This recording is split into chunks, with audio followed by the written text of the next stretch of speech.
Now we're going to continue here with Gnaeus Pompeius. Now Pompey had been appointed Sulla's legate first in Sicily, then in North Africa. We went over this in the last video. The survivors of Sulla's persecution went to Sicily under a proconsul named Perpenna. Now Ahenobarbus, a Marian commander, forced his way down into Africa. So the leaders that were being persecuted by Sulla were scattering. Now the leaders of the popular party tried to rally support against the dictator Sulla. Now this is sometimes called the Second Civil War. Now as I said before, Sulla sent Pompey as his legate to Sicily. Now Plutarch says that Perpenna fled and left Sicily to Pompey. So once Pompey arrives, he's basically handed over Sicily. And Pompey dealt with the ringleaders of the Marian faction harshly and executed some of them on Sicily. And now remember, Pompey's a young guy and he's very ambitious, as we're going to show, just as ambitious as Caesar was, but kind of had different motives. This map right here you're seeing is the dark orange is before Pompey's rise to power after Sulla's death, what Rome controlled. The light orange, see, now he had to go to Sicily. Well, Rome already controlled that. He was just putting down the Marian faction, civil war. He took control of that. Then he headed to Africa. See the light orange? He actually conquers this area down here. Now, while still in Sicily, Sulla ordered Pompey to Africa. Now remember, Sulla has to watch who is too ambitious and who wants to rise to power too quickly too. So he's making sure Pompey is away from Rome also. But he also needs Pompey to, gain these victories. And so basically why he's in Sicily trying to round up, control Sicily for himself, he sends him off to Africa. And then in Africa, here Pompey actually gets his first victory. And this is the Battle of Utica in 81 BC. Pompey had 6 legions, plus when he landed, 7,000 Romans came to his side from the rebel forces. Now this left Ahenobarbus with just 20,000 men, and 17,000 of his 20,000 were killed in this battle. Pompey had made a decisive decision in this battle, because when the battle was drawn up, the enemy was across a ravine. Ahenobarbus enticed Pompey to attack across this ravine, but Pompey didn't do it. Then it started to rain, and so Ahenobarbus believed Pompey wouldn't attack, and he started heading back to camp. Now Pompey, seeing the enemy marching back to their camp, he ordered an attack and he routed the enemy forces. Pompey's seizure of the initiative was a decisive move, so very good decisive move, and you can tell this commander had capabilities. Now his legions even held him as imperator. He then attacked and took the enemy camp, and Ahenobarbus was killed.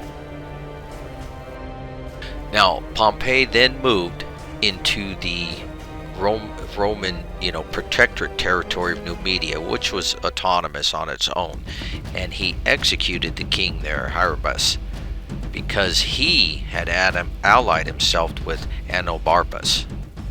Now when Pompey had returned back to the Roman province in Africa, Sulla ordered all his legions home except for one, and he ordered Pompey to stay there. So you can see how Sulla was kind of keeping Pompey out of Rome. And Pompey knows this, and Pompey has political ambitions here. Now the legion that was left behind was angry and turned against Sulla, and they wanted Pompey to disobey the order, but Pompey said he would rather die than go against Sulla. So Pompey's playing his cards right. Now when Pompey did return to Rome, everybody welcomed him back. So Sulla, not to be outdone by this welcome, he kind of made a sarcastic remark, and he said, "Hail Pompey Magnus, which was referring to Sulla's childhood hero, Alexander the Great, and then he ordered everyone to call Pompey Pompey the Great. So this is where this name Pompey Magnus or Pompey the Great started. And then Pompey turned around and he asked Sulla for a triumph, but Sulla refused, because triumphs were only reserved for consuls or praetors or generals who had conquered nations. But Pompey was none of these, and he wasn't even a magistrate. So you can see Pompey's really going out on a limb here asking for this. And then when Sulla turned him down, according to Plutarch, Pompey then made a wise-ass, quip at Sulla, who did not hear it, but he noticed everybody's faces like, oh, and so he turned around, he asked Pompey what he said, and Pompey told him that more people worship the rising sun than the setting sun, meaning that Sulla's time was pretty much done, Pompey's was on the rise. So Sulla sarcastically again cried out, let him have his triumph, twice, let him have his triumph. So Pompey set about organizing his triumph, right? And another thing he did was Pompey refused to disband his legions that he had with him in Italy when he appeared at the gates of Rome. Now, his legions were angry at Pompey at this time because they didn't get as much booty as was expected from their wars that they were fighting for Pompey, and they threatened a mutiny. And Pompey simply told them he didn't care. He would rather give up his triumph than pay out more of the booty. And I don't know what became of that, but that's the story, and the soldiers didn't mutiny. Now, Pompey went ahead with his own organized triumph. Sulla was so annoyed, but he did not want to stand in the way of Pompey's career. Now, I'm telling you all this just to show the type of character we're dealing with Pompey. He was a very ambitious and very self-centered, glory-seeking commander, just like all the Romans were. Now, in 78 BC, Sulla dies. And it's important, the story of Marius and Sulla, because they set the precedent for what was going to happen with Pompey and Caesar. So if you follow that story well, you can see how just the next generation does the same type of political aggressive moves that these two generals just did. So very interesting if you follow their history. Now, in 78 BC, when Sulla died, the popular party tried again to rally support from the magistrates. That some of these magistrates Pompey had even appointed in power. For example, Marcus Lepidus, whom Pompey made consul the year before in 79. The popular party was trying to get these guys to go to their side to gain control and get rid of Sulla's constitution. Now, when Lepidus's consulship was up in 78, he had himself made proconsul of Cisalpine and Transalpine Gaul. Now, when he left to go to his new post, the Senate overturned his appointment and he was recalled. Now, he refused, and he only returned at the head of his army. Now, see the precedent that's set here? This is something that Julius Caesar would do later. This is something that Pompey brought his legions to Rome.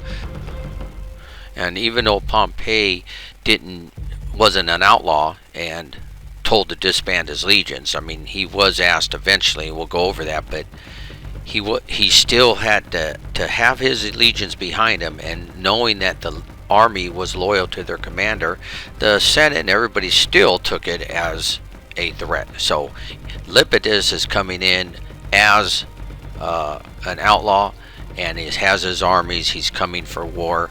You'll see Caesar do the same thing. So remember, Sulla was the first one that did it. Now, in 78, the Senate gave the two consulships to Catulus and Claudius. He gave them the power to take appropriate measures against Lepidus, who was coming back with his legions. These consuls invited Pompey to help because Pompey, had his 3 legions still there in Rome. So this goes to our next it's kind of not a big battle, but it's the siege of Mutina. Pompey, he was championing himself for this status quo of Rome, trying to keep everything from breaking out into the war. And he went and he besieged the city of Messina, where the Marian magistrates were held up. One of them was Junius Brutus, which was the father of Brutus, the one guy, the famous guy who assassinated, part of the assassination of Caesar.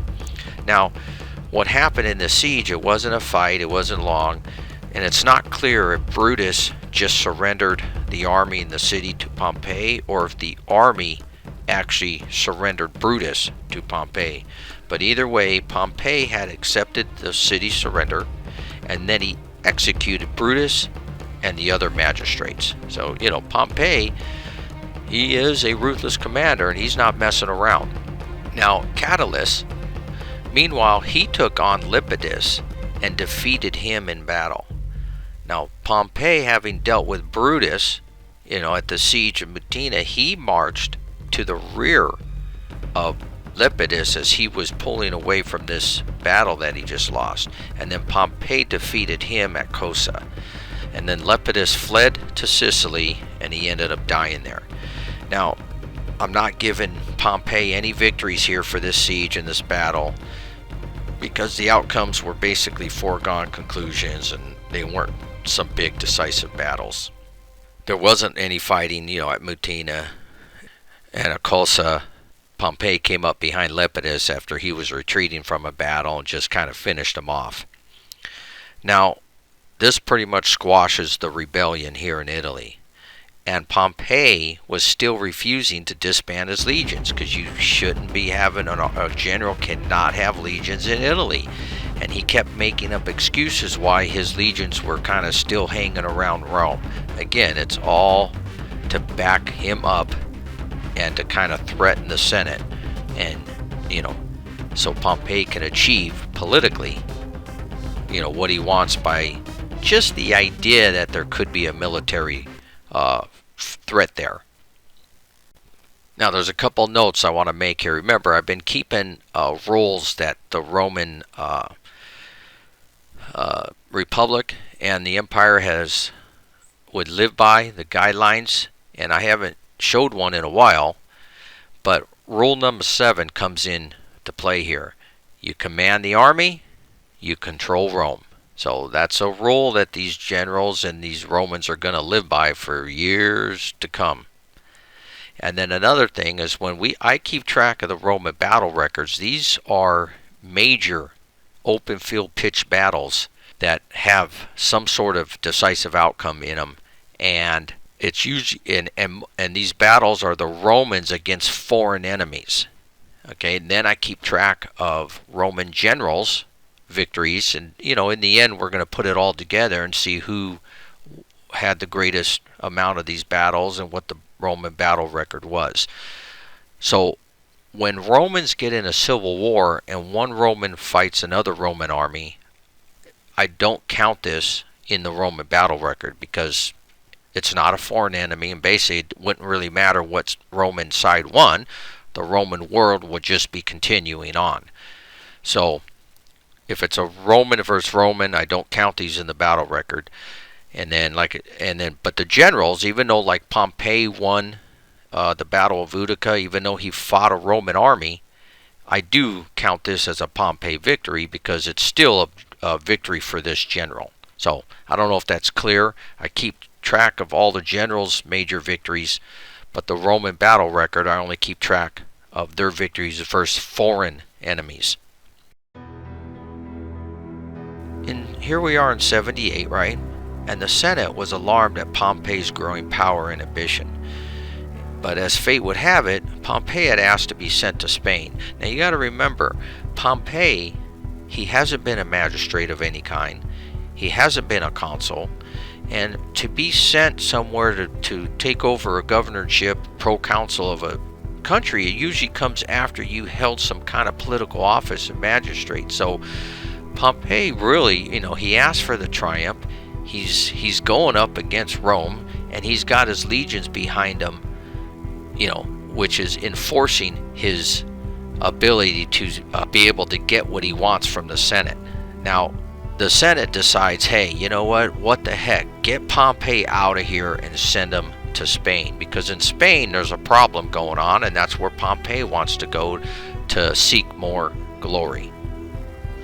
Now, this brings us to chapter 5, under the decline of the Republic, the Sertorian War. Sertorian War actually starts when Sertorian got there in 80. It goes to 72 BC. There was 8 major battles that I record here. The Romans won 3, lost 5. Now, Sertorius had proved himself a capable guerrilla commander, fighting the Sertorian tribes. Before commanding them, he had learned their guerrilla tactics fighting them, and then he used those same ruses against those same tribes that he was learning from. Very capable commander. Now, he won his first major battle at Batiste Valley. He beat a Roman army here in Hispania Ulteria, and he took control of this southern area. Now he has this southern area in addition to the local tribes of the Sulpicians and the Lusitanians that joined him. So he owns all this area now. When Sulla, remember, this is still in 80, Sulla's still around. He came back to Italy to regain his power. He sent Metilius Pius to Spain to deal with the uprisings there, and Sertorius. Sertorius drove him out of his province, and the Romans lost 2 major engagements here, and Sertorius had won one of those major engagements. So Sertorius has won 2 victories for himself now. The Romans have lost 3 battles now, 2 against Sertorius and 1 against one of his lieutenants, Herculius. So now I'm not going over, I'm just trying to cover this pretty quick. Even though Sertorius, I give him 2 major victories here, he still won a lot of smaller battles. Because remember, he was more of a guerrilla fighter.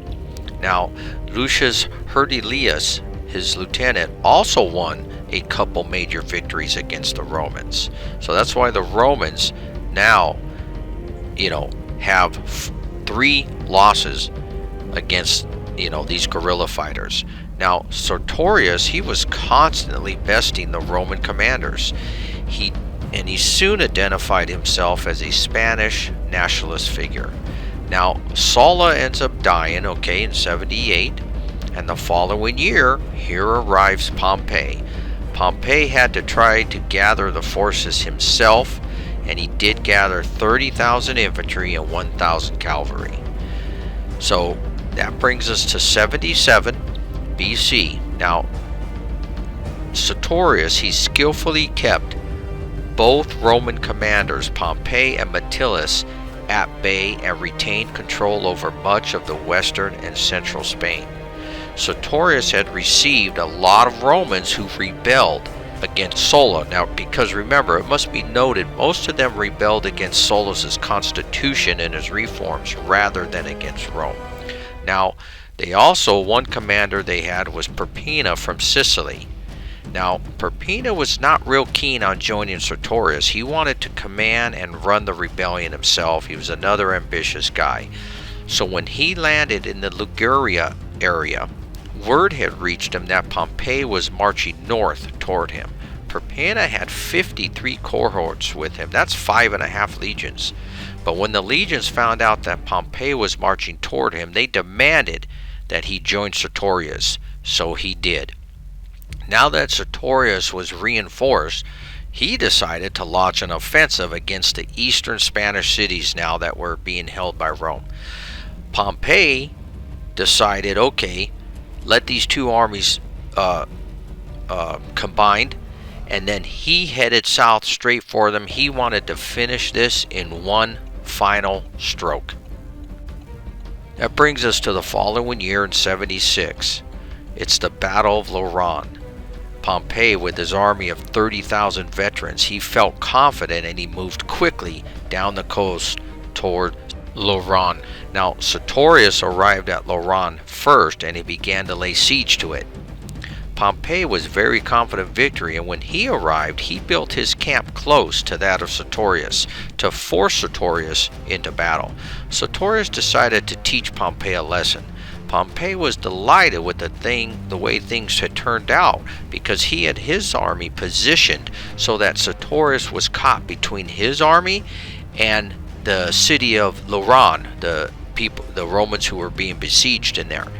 So he sent word to invite the inhabitants of Lauron to take a seat and to celebrate and enjoy the show. He was pretty full of himself. Now Sertorius was told of this, and he found it rather amusing. Sertorius responded by sending out his light troops and cavalry to harass Pompey's foragers. He ordered his men to concentrate on the foraging parties that were nearby areas that close to him, but to leave the remote ones in the more distant tracts alone. Eventually, the foragers got tired of the continual raids and they moved out their foraging operations more to the remote areas. This is exactly what Sertorius had been waiting for. During the night, he ordered 10 cohorts of heavily armed troops and 10 cohorts of light troops, along with 2,000 cavalry, to move out of his camp at night and lay in ambush against the foragers. This was a brilliant tactical victory and proved that the war was not going to be a quick one for Pompey. Now, however, Sertorius could not capitalize on this victory because Metellus' forces had broken through Perpenna's forces and he came to the aid of Pompey. So Pompey does get a loss here. Sertorius another victory, his third. So in the campaign season of 75, we have the Battle of Valentia. Pompey defeats Perpenna in this battle near Valentia. Now, Perpenna, he made the mistake of giving battle. Apparently, he was under the impression he could defeat the young general in a pitched battle. But the battle was fought in a very narrow space, which was between like this river and the city walls, and this favored Pompey's veteran legions, and Perpenna had lost 10,000 men, and Pompey went on to sack Valentia. Now Sertorius, who was campaigning against Metellus, had to leave that campaigning area and restore the situation at Valentia. Meanwhile, Metellus turned around and defeated Sertorius at Italica. And Sertorius had lost 20,000 men here. So here in the 75 campaign season, the Romans win 2 battles and Pompey wins another one. Then we have a battle called the Battle of Circo in 75. This ends in a draw because Sertorius, he knew that Metellus would be marching toward him now that he defeated Sertorius.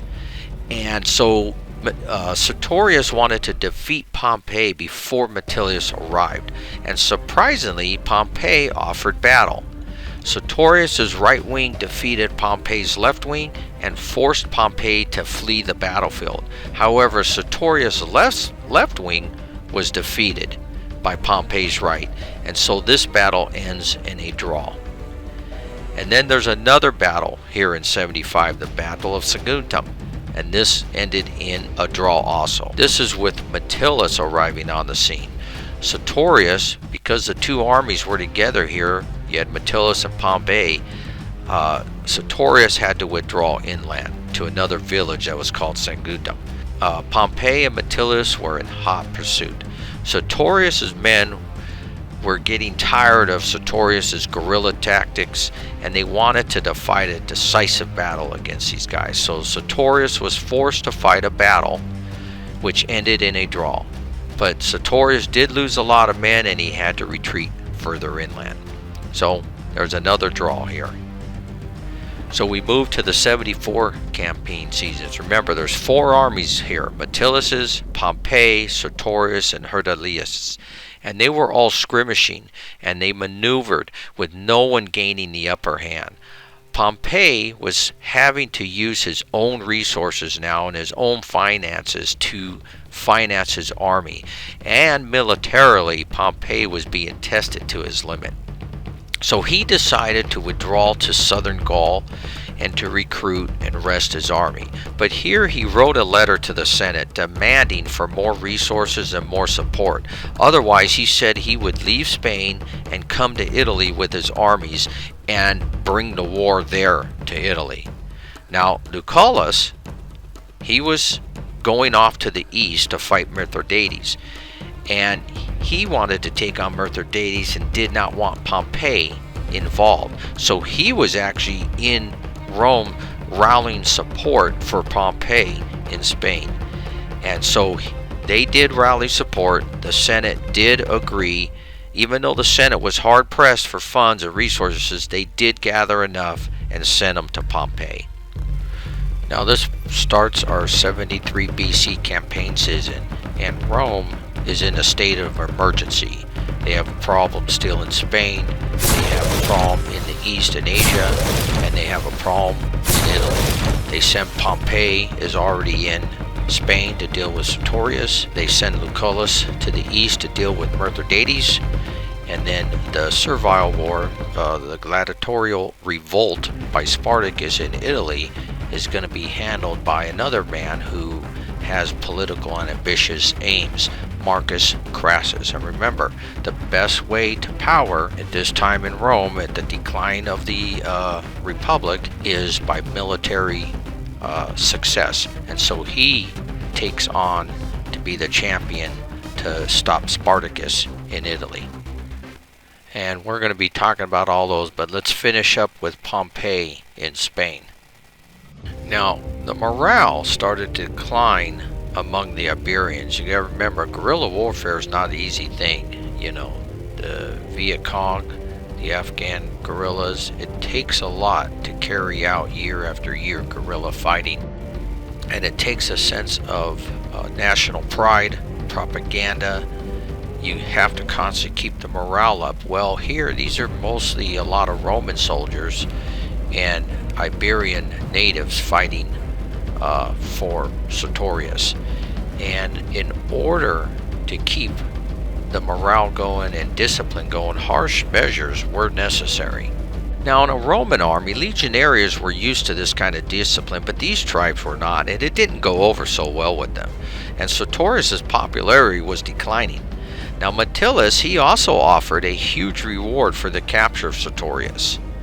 Sertorius started growing increasingly paranoid, and he even replaced his Roman bodyguards with Iberian guards. Now, Plutarch tells that the Romans meted out harsh treatment to the Iberians because they blamed their actions for Sertorius' orders to replace them, thus undermining Sertorius' popularity. The Iberians now wanted to get rid of Sertorius also, who was becoming more and more paranoid. Now, Perpenna also was in favor of getting rid of Sertorius and taking charge himself. So they devised a plan.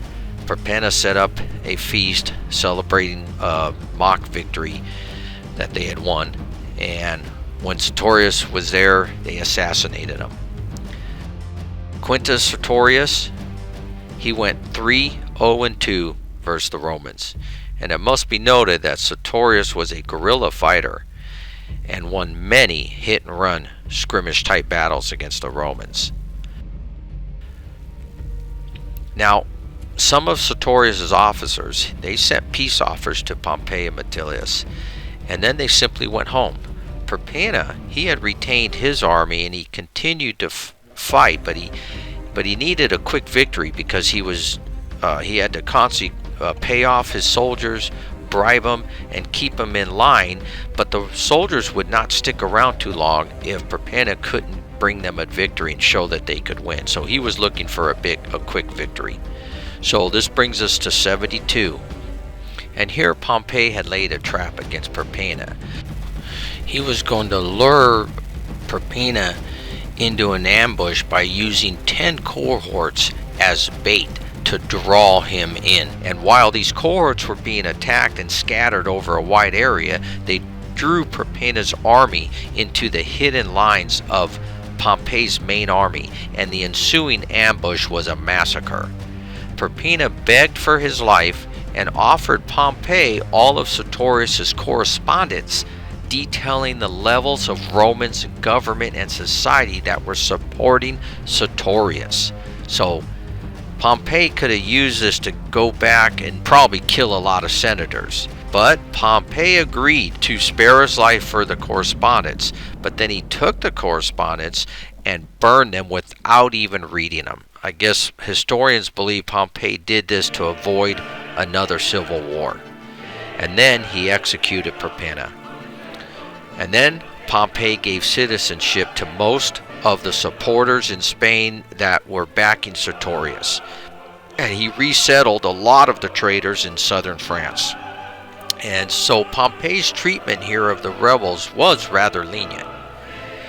Now, Pompey's influence after this covered Spain, southern Gaul, and northern Italy. You know, the Cisalpine Gaul, the Transalpine Gaul, and Spain. And I'm going to end the video here. Pompey's life is definitely not done, and we're going to go into the next video with the Servile Wars. Basically, it's Spartacus. So we'll be talking about Spartacus next. Rome's battle record after the Sertorian War was 3 more wins, 2 draws, and 5 more losses in major battles. So Rome's battle record goes to 58 wins, 2 draws, and 29 losses.